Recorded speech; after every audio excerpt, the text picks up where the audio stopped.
this is a handsome angle. This is like camera 2, the raw uncut version. I'm trying to share this video. All right. G and the boys. Thank you. Are we rolling here? Let me see. Yeah. Is that one live Oh, too? no. My Audacity. I can't figure my Audacity out. The Road Waves is in the house. Thank you, boys, for taking the time. There's a whole bunch of gear you guys brought in here. I carried 1 or 2 pieces, but I love you guys. Thank you very much. Thank you, bro. No problem, man. Thanks for having us. G, tell us about the journey, especially like lately. Like you know, I thought it was so beautiful. Scotty rolls in the other day. He's like, yeah, I popped into the lighthouse the other day in the middle of a jam, and I know what he's talking about. Those locomotive trains that they're unstoppable. Yeah. You know what I mean? And you can't recreate that, but you guys manage to all the time. You know, sometimes you feel I'm going to talk. This is a great way I found to interview my boys without actually being on camera. It's awesome. Well, hopefully they can't hear me either. Dude, the freight train, the jam that doesn't, like, you can't knock it. And then, yeah. Anyways, talk about the new album, some of the dates, and then you guys can take turns introducing yourself as... Yeah, man. Roadways. Before the album's released, we're going to be releasing a music video April 17th. Tuesday, April 17th. Yeah, get right up on that, G. Which is like under 2 weeks. The music video was made by DH Media. Awesome people. It was really fun to work with them. Had a lot of laughs. We were actually having a lot of laughs yesterday while we were talking to them. We got to see the rough cut. But yeah, other than the music video, we're releasing our album Red Sun Rising Friday, May 11th at the Warehouse Concert Hall. Sorry, I always put the before it. And then we're doing like a CD run for about a week and a half after that, in different locations. Going to do London, Ottawa, Sudbury, Sault Ste. Marie. Our tour, this is our biggest tour yet. I've got about 40 dates booked right now over 4 or 5 months and counting. Like, I'm still kind of booking. Got a month till we hop on tour. Yeah, I think that right now that's all that's developed. The past year has been like, we've been exponentially working harder because, I don't know, we went on our first tour and we loved it. It was 15 shows in a month to the West Coast and back, and we were just hooked. As soon as we went out there, we were hooked. And I started booking while we were on tour for the next year. Awesome. What is it? What's the hook? What is it when you go out west? You're away from home. Yeah, you're away from home. The music's fresh. You're reaching a new crowd. You're meeting new people. Even without the music, traveling itself is amazing. Right, like, I've always loved it. But with the music, it adds a whole new element because it's almost like a sense of purpose. You don't get too caught up in like any one thing. There's some sort of magic in the music too. Every night we played something totally fresh. We had a different scenery to look at. Like, it's just, I don't know. Maybe you guys can talk about what hooked you. I think experiencing the different atmospheres of like each place really makes it unique in its own way. Just finding those, pull it up there. Finding those good spots where, you know, you feel like that's a place to go back to every time. Yeah, totally. Now, I love how you guys share on the social media too, because it's almost like, I don't know, I haven't seen the video, but I feel like you've clipped it enough, little pictures of the place you shot in, and it almost feels like the spirit of the moment is in those shots. Like I'm looking, you know, I'm a huge honk, but you know what I mean? I'm a Roadways fan. I think one of my favorite parts about like improvising a lot is that there's always like at least half of the song is in the moment. Like, there's so much of like the vibe of how we're feeling right then, which translates when you're on tour. Like, sure, when you're on tour, no matter what, the energy is going to be amazing. Whoa. You got it? Whoa. Watch it doesn't tip over now. So like I was saying, the energy is going to be amazing no matter what when you're on tour, but because we improvise, it kind of shines through a bit more in the song. There's a bit more malleability, or it's kind of like a conversation. Like it's not planned every night, so like our ideas are less stagnant.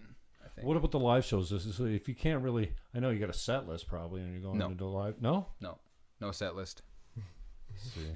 And it's different every time. Like we just rehearse a lot so that we have our catalog of songs that we know. So you just step out, someone creates a rhythm or a beat or a lead or a note. No, I usually do call the songs out on stage. Right, okay. Yeah. But I'm thinking of it as it's happening because like I said, it's such a flow energy thing. Like I can't, like half the time when I do write down a set list, it's completely different when we get on stage. Talk to us about the process. The point I was getting to, Scotty was saying, man, I walked into the middle of a jam and they're really sounding good. Now, you guys have been playing for a long time, rehearsing for the album, rehearsing for rehearsing for your studio time, then the studio time on top of that. Mm-hmm. You know, is there something about, you know, the repetition, the being together that kind of lets the jam manifest from a familiarity standpoint? Because you guys have been playing these new songs over and over and over. Are they changing much, or are they just still original and you're just honestly them up here and there? I was telling Don this yesterday, but I don't have a set of effects or tones or approach to anything. Like it's always different. Always. Is there any song that you will not say, "Oh, we could have done this here and there"? Or is that no? Because even the songs that don't have improvisation, there's always still a mixed when thing. You're hearing it played back, it's a completely different place than where you were when you're. Oh yeah, and like I usually hear it on stage too. I'm usually like, oh, like the drums could have been louder here, or the guitar could have been quieter here, or whatever. Like, there's always going to be that, and I think that's what makes us get better each time. Is that we don't just like. I mean, we definitely notice that we have awesome jams and stuff. Like we're not oblivious. We don't think we suck. But we definitely, when we're listening back to ourselves, we listen for what can go better next time. And I think it really contributes to our approach. Cool. Tell us about the dates, man. With the video, first of all, that's the first release, right? Yeah, first music video ever. Like I said, Tuesday, April 17th at 10 or 11 in the morning. I forget when we're doing it, but it'll be on Tuesday, April 17th. Oh, the music video. Okay. Yeah. Where's it dropping? Can't say it right now. Oh. Yeah.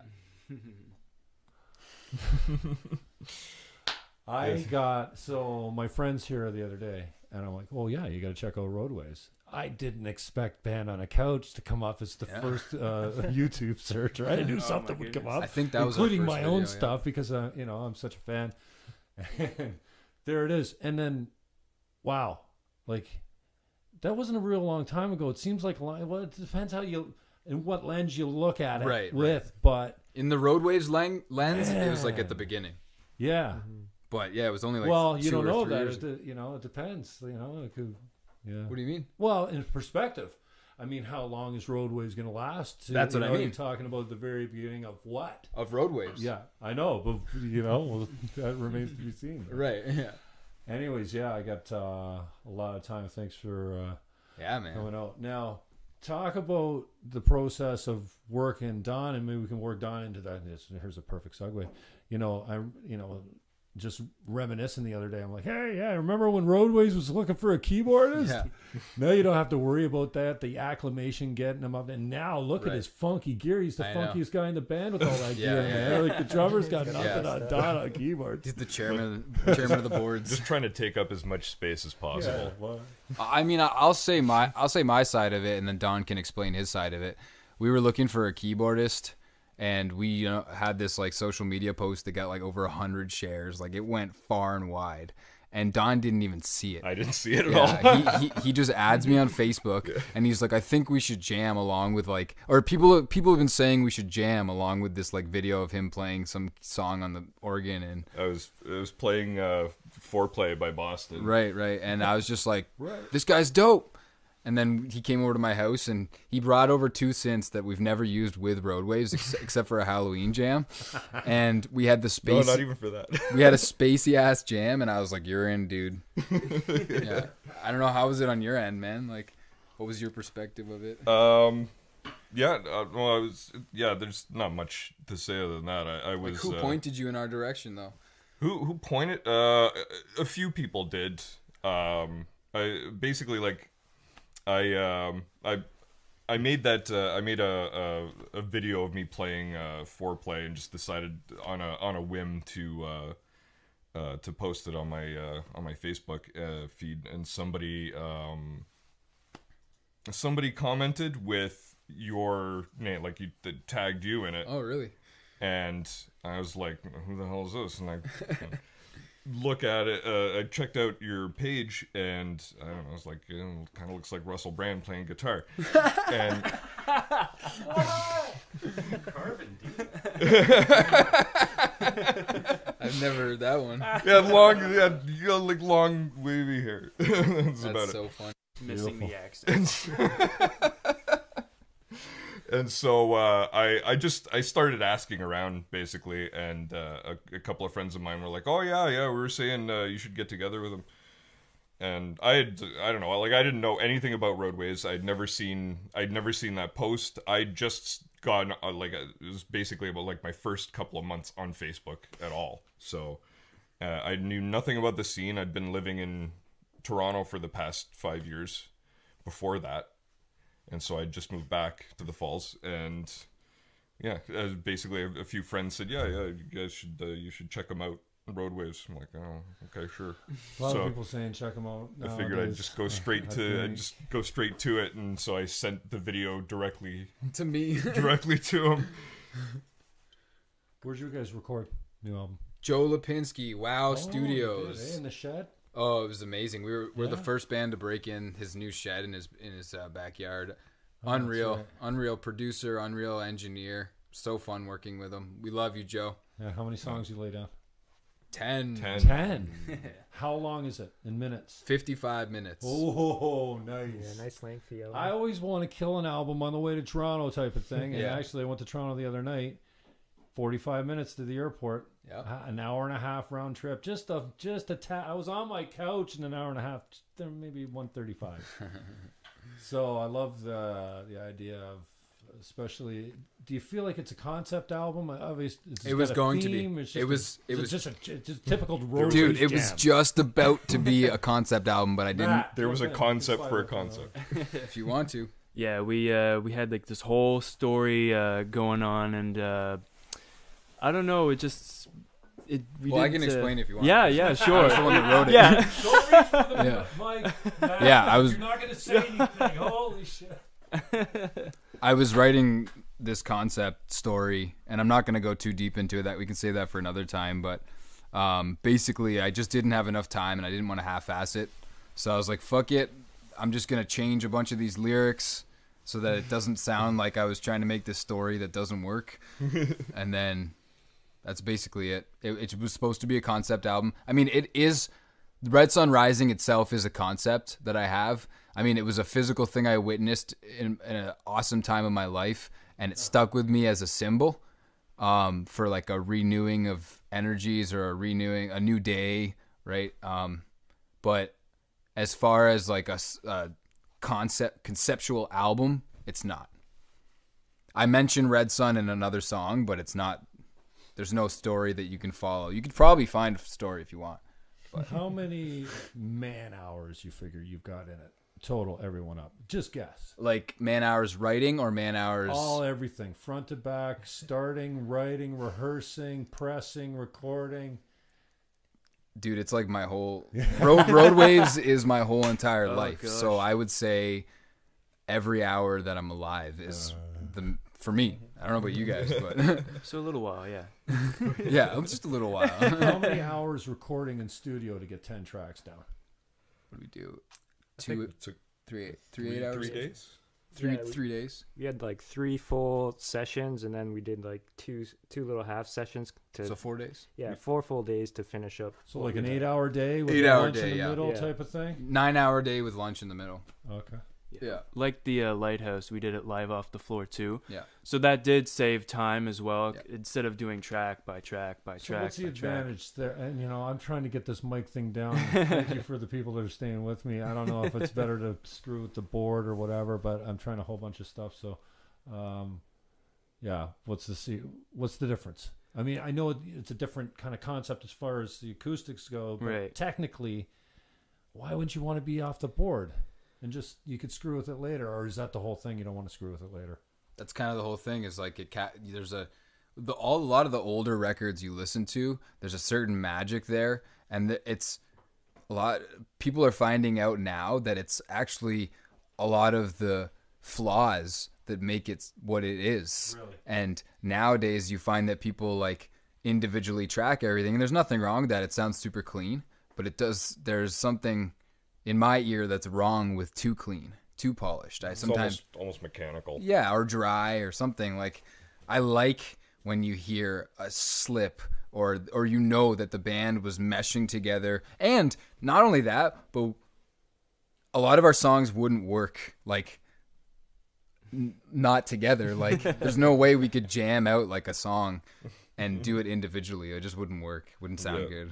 Now, you've always told me about like so much of your performance comes from the audience, right? But that's not always an option. You know, you don't get to pick your reaction from the audience. It So is an does that- option. Yeah, It's always an it's option. your option. how If you there's no accept- reaction from the audience, that's a reaction. or the- If like there's audience. no audience, that's you us still playing. gotta recreate that We're s- passion in we're the studio still- with no audience, right? Right, but the thing is, I think, yeah, exactly, and that's why it'll never pan out. Like we're always going to sound better live, in my opinion. But even when there's no crowd, that's still us reacting to there being no crowd. So we still play differently, based off like any variable is going to make us. That's why I love to improvise, because it's not just we're just playing what we remember from 10 rehearsals. No, we're literally responding to each other live, off the floor, always. Festivals. 7 booked this year. What's your favorite? Well, like, if you could pick your favorite whole headliner, not being the obvious choice right now, but what do you like doing? Like coming up late in the afternoon before the big guys, or starting it out early with the first early risers? I mean, you guys would be a perfect breakfast jam. You know what I mean? I don't go to many festivals, but I'm Hey, we did that in you the do soil a lot last of year. them. They're all day. They're all day jams. We right? did an 11 in the morning jam at in the soil last year. Yeah. But I think my favorite is to like either close it out or play when it's dark, because it's just a totally different vibe. Like I find that our jams, I'm a bit less insecure about our approach when it's dark, and I feel like almost hidden. That's cool. Can you lend us an idea about what the album's about? Lyrically, I mean, I don't know you that from that standpoint. I listen to, Okay. I Well, find as I get older, I seem to not care less and less about the lyrics. It's just like for so much of it, I'm like, oh, that's what he says. Like Right. the lyrics used to be so important to me. Now they're so easy to get. Right. Now I'm listening to 40-year-old vinyl, 30-year-old Right. vinyl. I'm like, oh, they say that there. Right. So, So conceptually, it was like when I had the concept and the story going, it was about a guy that kind of goes through a shitty time in his life, a down and out moment, and then as the album goes on, it's supposed to kind of like a friend kind of shows him different insights that brings him out of his hole and experience life in a new light, a red sun rising, so to speak. And then when that story dissipated, I still kept that general theme of like, it's kind of like it gets better message. Like it always gets better, or you know what I mean? Like if you're at rock bottom, like you can only go up type thing. That's kind of the theme of it. Like if you listen to the words, it's a lot of like, there's tones of like, I don't know, insecurity and like self-hatred or whatever. And then there's tones of like, you can do it, and like uplifting kind of a spirit. It's hard to explain myself when it comes to that. I'm not the lyricist I want to be. how much are you putting in guitar licks every day? That's a funny question.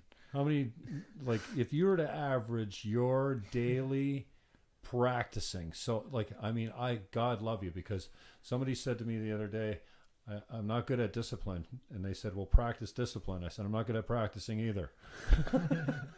So, bro, I know you have, I mean, your whole game has come so far. And just when we're, you're a young guy and we're looking at you and going, damn, it's good. And then, wow, he's even better. So I know you're religious with your practicing. So if you were to average it out, what would you say you spend practicing your licks on guitar every day? Well, like, do you mean, when you say that, do you mean practicing my licks or like practicing guitar? Well, what's the difference? Because there's my licks, I consider that vocabulary, and that's like 1/10 of what I work on. See, I don't know what I'm talking about. Right, but I'm just trying to like clear it out. Like, trying to do in terms of that's like 1/10 of what I work on, and I don't work on that every day. How much are you playing a day total? About 3 hours a day. Like, okay. I try to do more, but lately, just with all the tour booking and the album release and the press and all the emails and stuff, like I get about 3 hours a day. But it's like focused. Like, I don't noodle around and stuff. I have like 3 hours of stuff that I know I'm working on. I feel like they should talk. Talk to us a little bit about the tour that's coming up. You got any special dates? Like who you got, isn't it great when you book a festival and you're like, hey, look who's playing? Yeah. You know what I mean? You guys want to talk about some gigs you're looking forward to? On tour you're playing with this summer? 40 dates? I'm trying to remember the dates. There's so many. Who are you listening to now, Maddie? Who am I listening to? Who's like you? music wise? Yeah. Oh boy. Do you go in phases? It's a lot of phases. Who are you crushing on now? Right now, I gotta say I'm back on to Rush. I was off them for a little while. little I had to dial it back with the Rush. Yeah, Rush, bit of Zappa, a little bit of Fish, but Beatles, kind of all over the place sometimes. AC/DC, going back to the classic rock. Yeah, it's just in phases, man. Yeah. What about you, yo?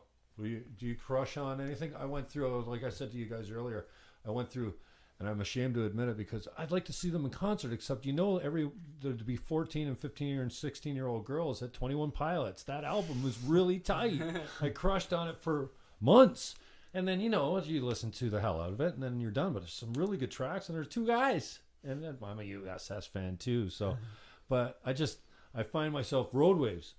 I went through The Lighthouse, Aaron Berger's Color and Light. Wow, that's a good one. I crushed on that start to finish. And then, what I find so great and so fascinating is how you start out and there's the hit that you like first, and then you wear that one out first, and the other ones kind of creep up around you. And then the ones that you were skipping to get to the ones that you like start to creep up on you. And then you're like, hey, I like Calgary. Yeah. I didn't know I liked that song because it's number one, and I used to skip by it to get to 3 all the time. Yeah. So I love the way it's a relationship with an album almost. Totally. And I don't know. I still think it's that way. You press play and you let it finish if you can. Mm-hmm. But so yeah, I'm cranked to see what you guys got up. But are you the same? Do you crush on stuff? Yeah, for sure. You got to give the album like multiple listens to get the full understanding of what they're trying to get at.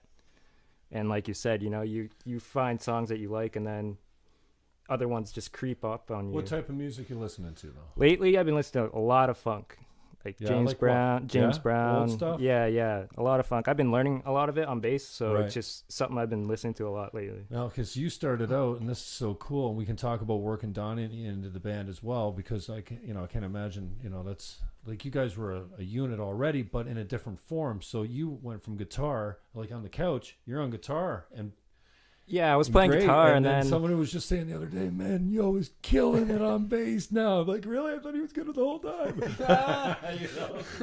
Yeah, I don't know. I recently picked up the bass once they asked me to play with them again, and it's been really fun. Like, I didn't expect bass to be this fun, to be honest. Well, you not that I have anything I appreciate against you bass. Smiling right now, and maybe you could smile for once when you're on stage and show a little bit. You are such a freaking robot up there. It's unbelievable. Look, is he awake? Oh yeah, that's like general. I saw a video the other day. It was like, it was like a class of all these bassists, and they were all just super chill. Yeah, I think that's just time too, what bassists do. Yeah, but I look at John Entwistle. Yeah, I don't know. I'm not a fan. Of the Who? No, never was. No, I was a Me big neither, to Rush be fan, honest. boy. I was never And huge you know on what? them. I think. Oh, blasphemy. I think I still have to Could say, say the same you know, about I hate Fish and you. to say this, but my two favorite bands are Floyd and Depeche Mode. Fuck, I mean, I love their stuff from old to finish, and same with Floyd. I got into Floyd at a very certain time in my Me life too. where, you know what I mean, the concept big album into blew them. me away, and then, man, I went deep, including Laser Floyd on Purple Mike, which, wow, I mean, that'll change your life Nice. forever. Jealous. Wow. So yeah. Oh, we're drifting. So, you know, Donnie, what are you crushing? Do you go through those phases where you pick? Oh, I'm into jazz. Oh my God, I was in a Garth Brooks at one time. I think somebody I was living with at the time was playing that stuff nonstop, and I actually grew to appreciate it at some point. I heard it so much, you know, it was just, you know, strange. I don't know. I'm never going back to country. What are you listening to? You crushing? Oh. Do you do that? Right now, like, Because for me, it's all local stuff. That's all I got is you guys. Thank God. what have I been listening to?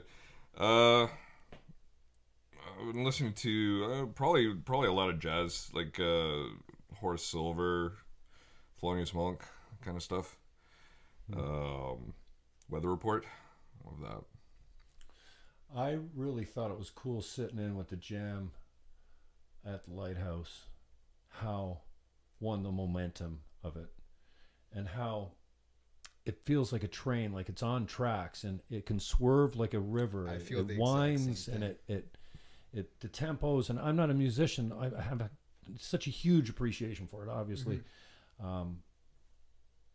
Like a river sometimes, and then sometimes like a vehicle almost, like G forces and 180s and spin outs and drops. And you know, I was watching Aaron Berger and fascinated by this, because many times you guys at the jam will pick up on an instrument that you want to learn on and practice on that a lot. So watching Aaron play drums and his unpredictability, you know, at a time when he's practicing, he's learning, right?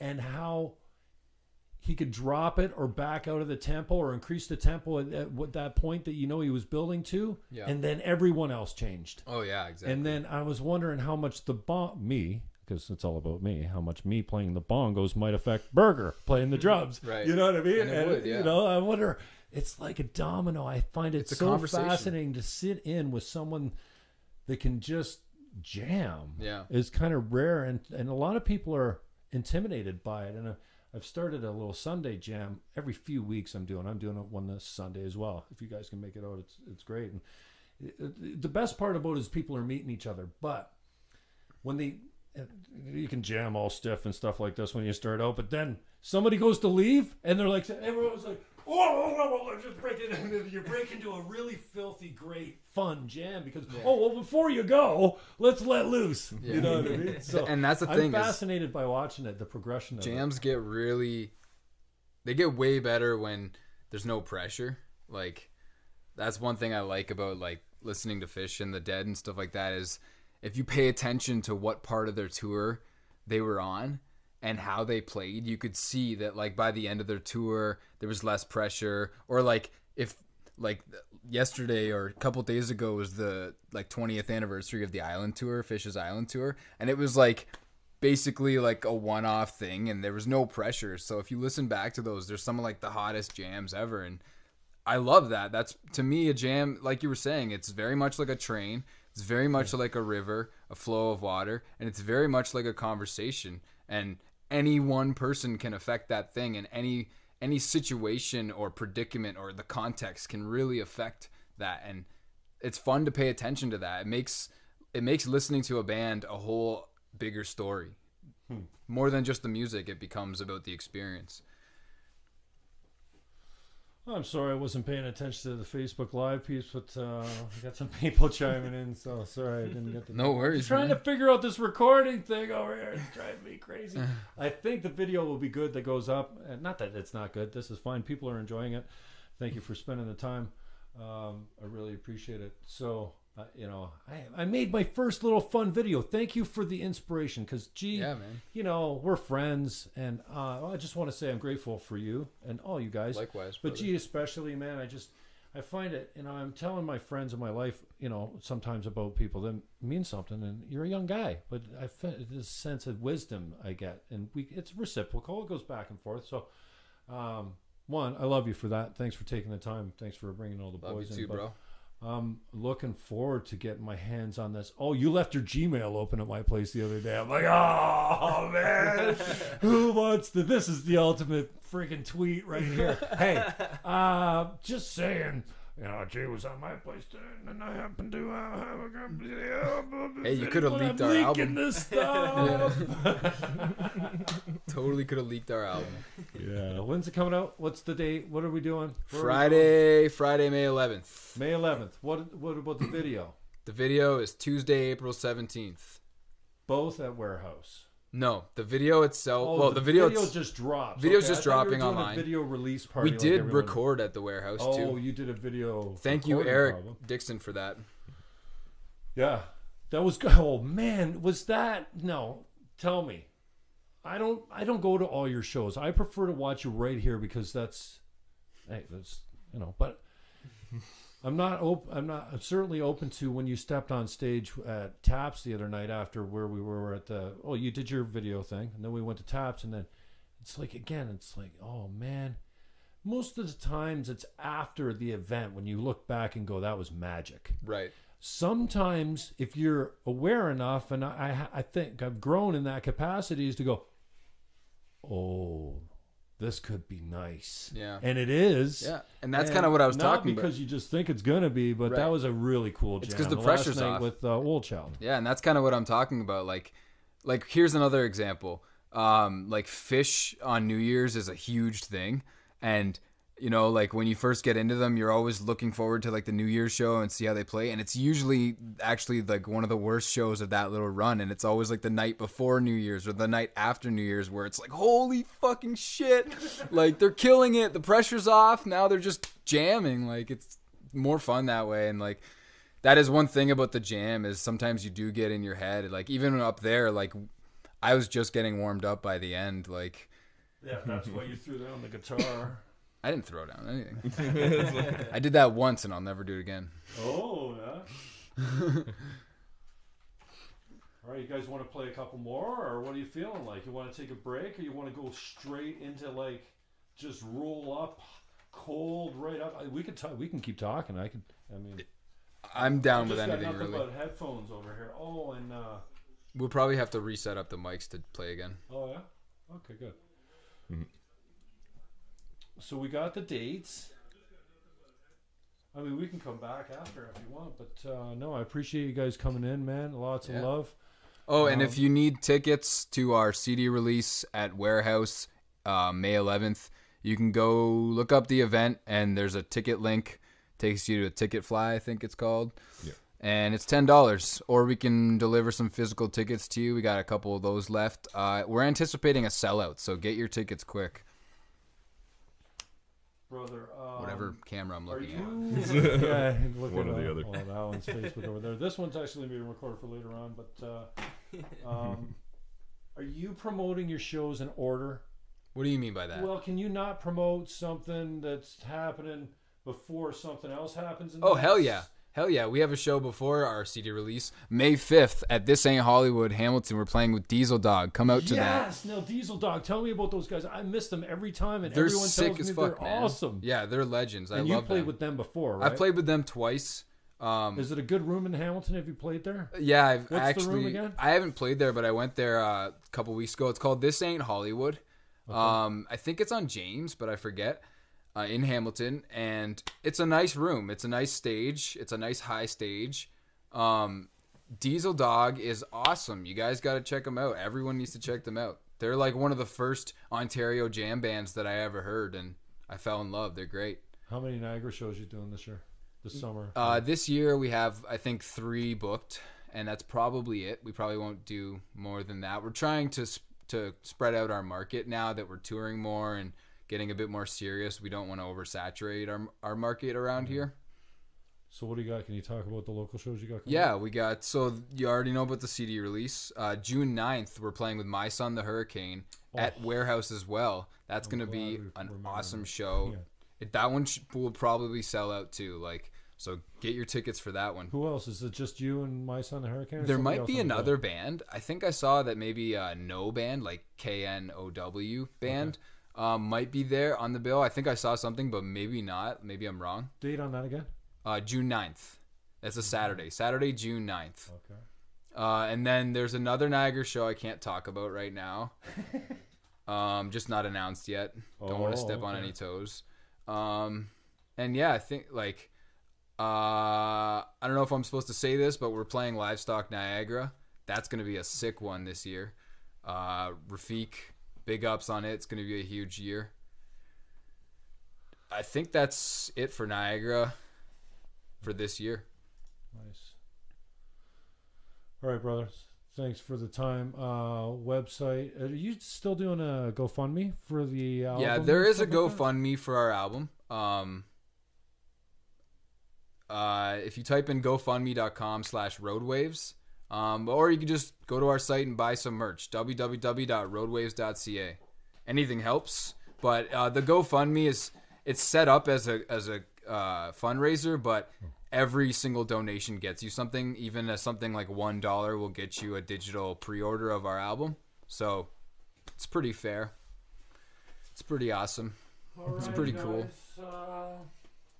Say goodnight, and then we're gonna come back and all right, we'll light it back up. Sounds Well, good. you guys can jam. Let's take a little break. Yeah. Catch our breath. Maybe grab a. Steam Whistle's got a little commercial there. All right, my first sponsor.